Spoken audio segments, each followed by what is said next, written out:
À la recherche du paradis.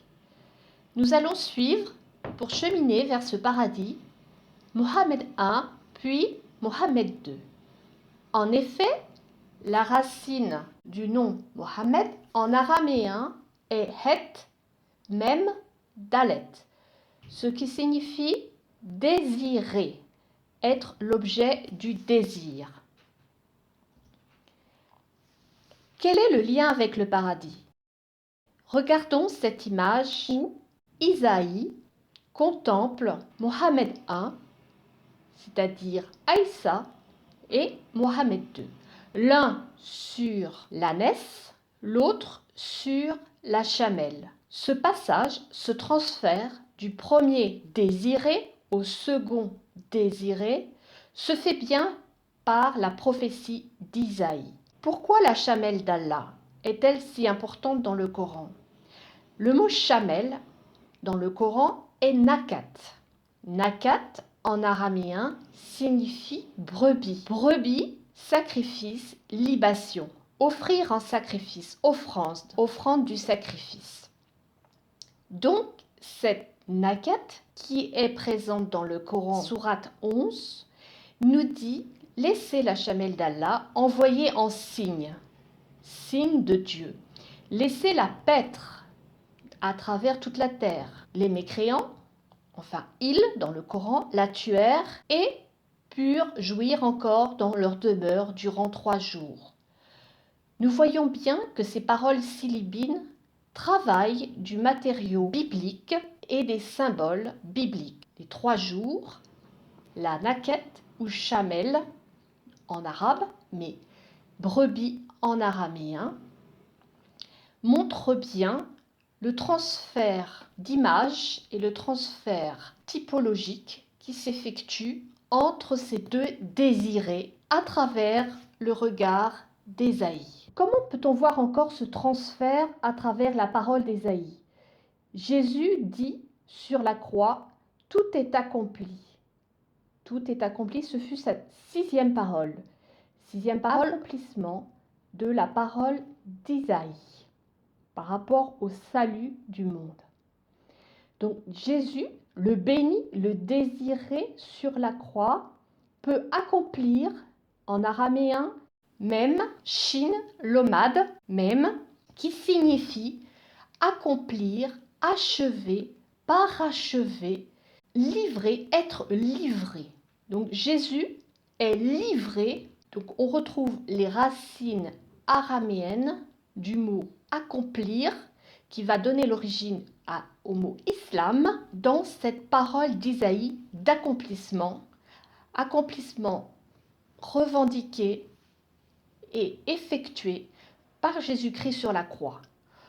Le Coran va effectuer ce transfert du béni, du désiré Mohammed I vers Mohammed II, grâce à des reprises de cette parole d'accomplissement dans la sourate 5, verset 3, « Aujourd'hui, j'ai parachevé pour vous votre religion et accompli mon bienfait. » Donc, on voit qu'il y a un transfert de la parole d'Isaïe, réellement et effectivement accompli par Jésus-Christ dans son sang, puisqu'il est la libation et le sacrifice, et repris dans le Coran à la sourate 5, verset 3. Alors, Isaïe disait « Mon serviteur réussira, dit le Seigneur. Il montera, il sera élevé, il sera exalté. » Et donc ce serviteur, c'est Jésus-Christ, puisque c'est lui qui va prendre le péché du monde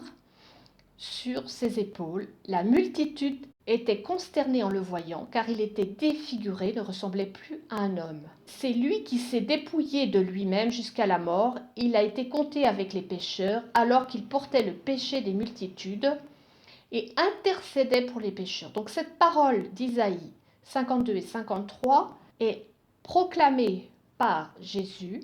L'Esprit du Seigneur est sur moi, parce qu'il m'a oint. Donc il est le Messie, parce qu'il accomplit la parole, la bonne nouvelle aux pauvres, envoyé pour guérir et proclamer aux captifs la délivrance, délivrer de la cécité les aveugles et renvoyer libres les opprimés. Donc des reprises de cette parole prophétique d'Isaïe accomplie en Jésus-Christ sont présentes dans la sourate 43. Est-ce toi qui fais entendre les sourds et voir les aveugles? Et dans la sourate 3, dédicacée à Jésus-Christ, ô Jésus, je vais mettre fin à ta vie et t'élever vers moi. Raifi Uka. Donc nous voyons qu'il y a un transfert des paroles d'Isaïe sur Jésus-Christ, puisque l'Esprit du Seigneur est sur lui, donc il accomplit la parole et annonce la bonne nouvelle. Il est le serviteur souffrant qui est exalté par Dieu. Et cette exaltation est rappelée par la sourate 3. Donc c'est le seul personnage qui accomplit la parole de Dieu et est élevé vers Dieu, auprès de Dieu. Alors, qui suivre pour obtenir le paradis? Le désiré 1 ou le désiré 2? La sourate 61, verset 12 nous dit qu'une religion est placée au-dessus d'une autre et un messager est placé, donc un messager de cette religion est placé au-dessus d'une autre. La sourate 61 n'est pas très claire, n'est pas très précise pour nous dire l'identité de ce messager. Où trouverait-on cette hiérarchie des religions et cette hiérarchie des messagers et qui soit clairement identifiée? Eh bien, c'est au verset 253 de la sourate 2. Il est précisé que celui qui est favorisé et qui est élevé par rapport aux autres, donc on reprend encore ce terme d'élévation dans la hiérarchie des religions, dans la hiérarchie des prophètes, il est élevé en grade parce que Dieu lui a parlé, parce que la parole de Dieu et l'Esprit de Dieu sont sur lui, et donc c'est le seul qui possède cette caractéristique dans le Coran, c'est bien Jésus. Donc la sourate 2, verset 253, nous indique que le verset 11 de la sourate 61, que c'est bien la religion du messager Jésus qui est au-dessus de toutes les autres, et pas une autre. Donc, dans ce verset 12 de la sourate 61, où il est aussi question d'aller au paradis, par le biais du pardon des péchés, octroyé par une certaine personne, non précisée, mais vu le contexte que c'est le messager qui élève la religion au-dessus de toutes les autres, et que c'est Jésus, grâce à la référence 2 253, eh bien, qui peut pardonner les péchés et faire entrer dans le paradis? Sinon, Jésus-Christ, Mohammed A. Les réécritures sur ce verset sont innombrables. Nous voyons également que le parchemin a bénéficié d'une réécriture tardive pour pouvoir peut-être effacer l'identité réelle de ce messager qui permet de faire entrer au paradis. Donc, qui est l'agneau de Dieu? Qui paie les brebis sinon Jésus-Christ? Qui fait paître les nacates sinon Jésus-Christ? Ce transfert du désiré 1 au désiré 2 se voit dans cette multitude d'images où l'ascension vers le ciel ne se fait que sur Jérusalem. Ce n'est pas par la Mecque que l'on peut accéder au ciel, puisqu'il faut d'abord aller à Jérusalem. Aller à Jérusalem sur le dos d'une ânesse ou sur le dos d'un animal beaucoup plus perçant, un animal iranien où la figure est féminine et les ailes et la queue en forme de pan nous montrent le lien avec des réécritures tardives liées à l'Iran.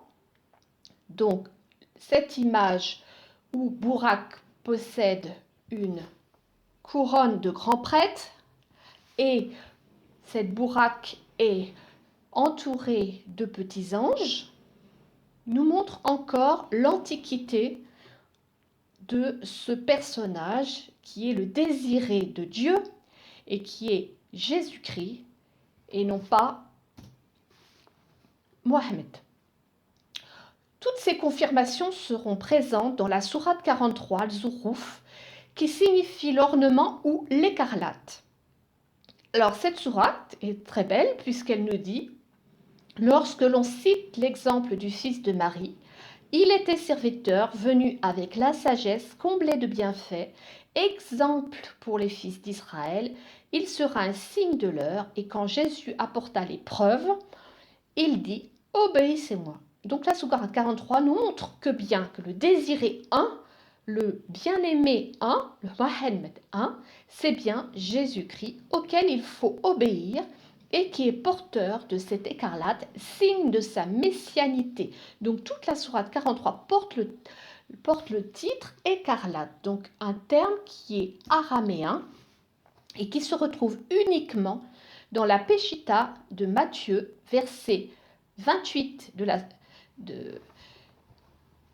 chapitre 27-28. Ils lui ôtèrent ses vêtements et le couvrirent d'un manteau écarlate, Zourouf. Donc cette sourate Zourouf précise bien l'identité de Jésus-Christ puisqu'elle rappelle que pas un prophète n'est venu sans qu'il le tourne en dérision. Alors le « il », c'est les Juifs, et quoi de plus vrai, puisque le manteau d'écarlate est bien le manteau du Messie souffrant qui porte la royauté et qui est tourné en dérision dans les évangiles. Donc le haïssa coranique, encore plus celui des hadiths, est le juge. Donc il est le juge, selon Abu Huraira, il descendra et jugera l'humanité à la fin des temps. Et cette sourate 43, l'écarlate, languit cette royauté de Jésus ridiculisée. Et béni soit celui qui appartient à la souveraineté des cieux. Il détient la preuve de l'heure. Donc on nous avait dit tout à l'heure que l'heure c'était le signe de Jésus. Donc si l'heure est le signe de Jésus, le « il » détient la preuve de l'heure, se renvoie à Jésus. Et donc le béni, qui appartient à la souveraineté des cieux, est aussi Jésus-Christ. Donc on a aussi une preuve dans les Rois 26, où le mot « désiré » est traduit et transcrit par Mohammed. Donc, toujours cette sourate 43, verset 77, nous trouvons Malik, donc signifie roi, que ton Seigneur nous achève. Donc, verset 77, sourate 43, nous trouvons la racine kaf, dad, ya en arabe et en araméen. L'équivalent signifie se réconcilier avec, pardonner ou payer une amende. Donc le mot qui est traduit par achever signifie plus pardonner, être réconcilié avec. Donc les gens qui sont dans l'enfer crieront vers Jésus pour être pardonnés. Cette sourate 43 nous parle de Jésus serviteur comblé de bienfaits auquel les enfants d'Israël devaient suivre en exemple. Jésus devait être suivi en exemple par les enfants d'Israël. Donc, ce serviteur comblé de bienfaits est bien le serviteur dont nous avons cité tout à l'heure avec Ésaïe 52 et 53, le serviteur exalté, le serviteur rapproché de Dieu, comblé de bienfaits. Et la sourate 43 parle également d'anges qui montent et descendent depuis la terre.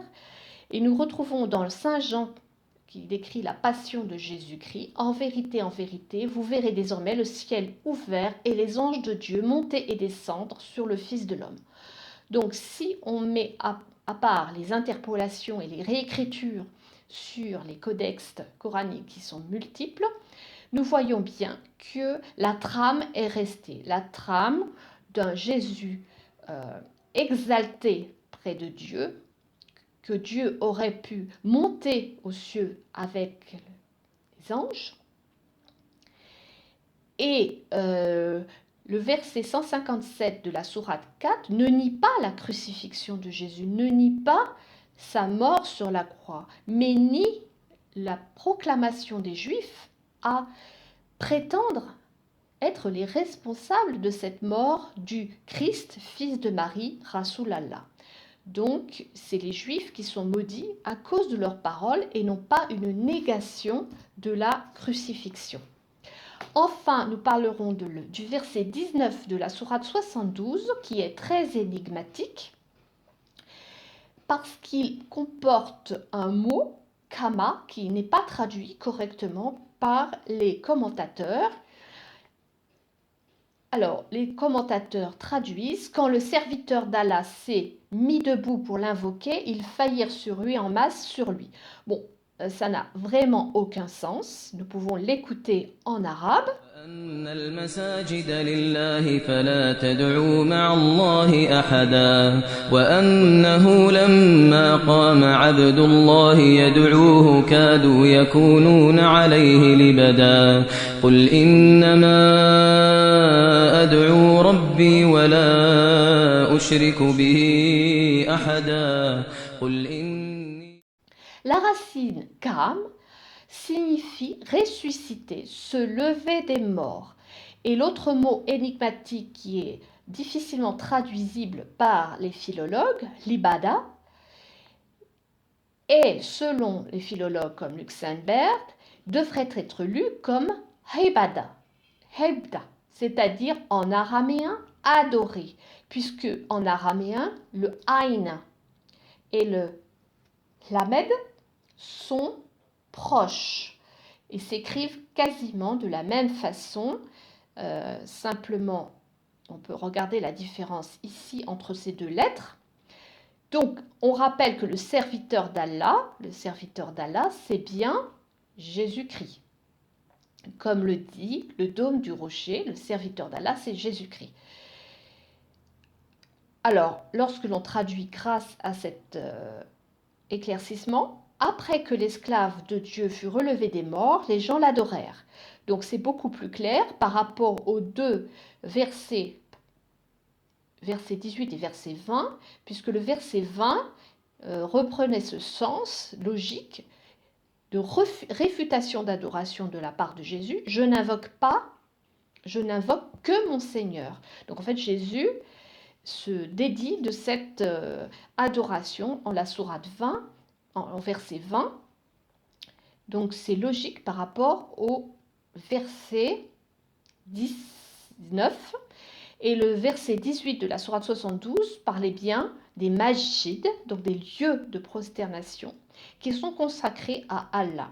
Donc toute cette partie, du verset 18 au verset 20, nous parle bien de résurrection, du relèvement des morts, du serviteur d'Allah. Bien sûr, c'est un christianisme antitrinitaire et un christianisme centré uniquement unitarien, donc centré sur l'adoration d'Allah, mais le Rasoul Allah est bien Jésus-Christ. Donc, ce que l'on peut dire, c'est que dans le Coran, grâce aux interpolations ou à cause des interpolations et des réécritures des califes, le salut est bien perverti. Donc, avec Jésus-Christ, nous avons « tu seras en paradis avec moi » et dans le Coran, personne ne passe paradis sans passer par l'enfer, ne va au paradis sans aller d'abord à l'enfer. Donc ce que l'on peut dire, c'est que le Coran prend le contre-pied de l'acte créateur de Jésus, puisque Jésus avait tout accompli, donc il n'y a plus rien à accomplir par un Mohammed II, puisque tout est accompli suivant la prophétie d'Isaïe sur la croix, et donc aucune substitution odieuse de personnage ne peut accomplir quoi que ce soit. Et donc les califes en font double perversion parce qu'ils raptent les textes sacrés d'une communauté judéo-chrétienne ou nazaréenne. Ils pervertissent le salut en substituant la vraie personne qui accomplit, on pourrait dire presque le vrai, entre guillemets, je dis bien entre guillemets, avec la racine araméenne d'accomplir, c'est-à-dire le vrai musulman, celui qui accomplit, donc c'est vraiment Jésus qui accomplit, pas selon les propos d'Isaïe. Et donc les califes sortent de la tombe un personnage mort, bien mort, et donc ils font une excarnation de la parole divine et la font porter à un prédicateur décédé, Et donc aucun salut ne peut être généré par ce rapt de la parole divine. Donc nous verrons par la suite que les ancres nous parlent de ces réécritures, de cette prédation des textes. Donc nous l'avons déjà vu, que les califes promettent le paradis et le pardon des péchés en réécrivant des textes.